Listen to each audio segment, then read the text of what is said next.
Obviously, a lot of disappointment with the NCAA seasons being canceled, winter and spring. We know it's necessary. Doesn't mean we like it. And it is, though, an opportunity. Got to find the silver linings here to reflect on the Syracuse basketball season that was. And obviously, to many, it's disappointing.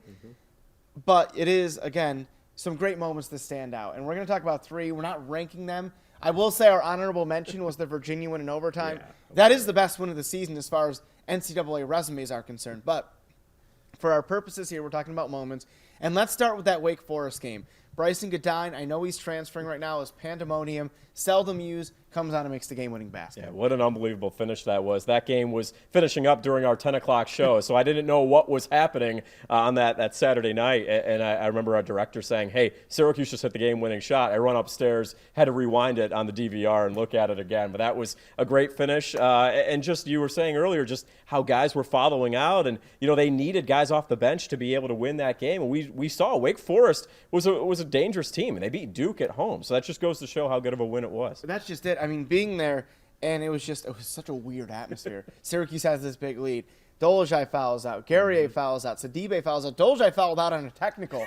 He got a foul. He points to the ref, says, I wasn't out of bounds, and the ref didn't like that. Tease him up. He's gone. Boeheim's jacket's gone.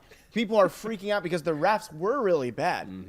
My opinion, but a lot of people share it. And so for Syracuse to be in all this trouble, they blow a double-digit lead in help with the refs, and Wake Forest, like you mentioned, is talented.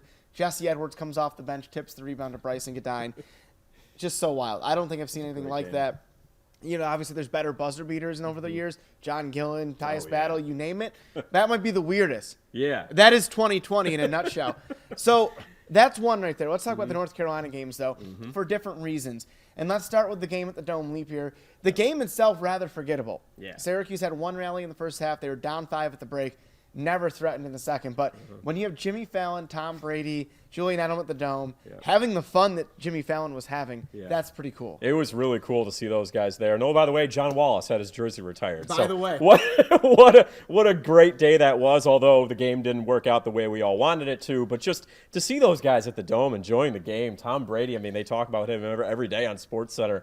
And just not knowing where he's going next. And just enjoying a game at the Dome, that was something that I think a lot of us will remember forever, whether you're a Buffalo Bills fan, a New York Giants fan, or maybe a New England Patriots fan. Yeah, I say this, too, that as I was at the game, I was probably watching those celebrities more than I was the action because it was cool to see they're starting to rally in the first half. Jimmy Fallon's raising his hands. He's pumping the crowd up. There was one time in that rally when the crowd got really Dome loud, as we know we have to call it Dome loud. And Tom Brady just said, wow, twice in the same possession.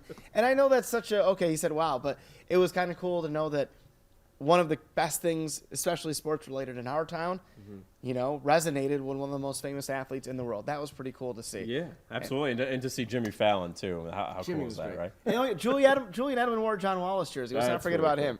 Absolutely. And lastly, let's talk about the last game of the season, also against North Carolina. And the reason this stands out, it was definitely the best they played all year.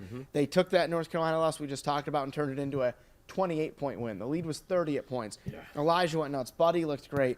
And for the brief moment that we thought action was still going to happen the next day, it had fans wondering, maybe this is the start of something special at the ACC Tournament. Yeah, and what a weird way to finish out. I know, during the broadcast, they weren't sure if, things were canceling left and right. They weren't sure if they were going to play the next day.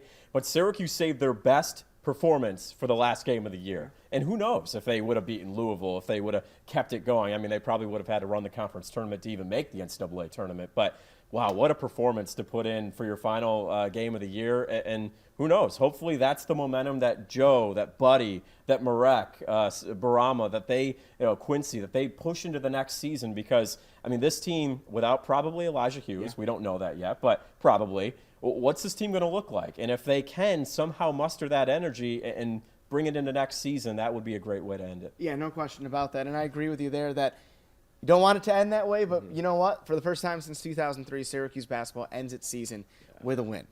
And it's also a win against Roy Williams, just like it was in 2003. That's pretty cool, right? Yeah, pretty cool. So that is our reflection on the 2019-2020 Syracuse basketball season. There were other moments that stand out, but those are the 3 that were definitely the brightest.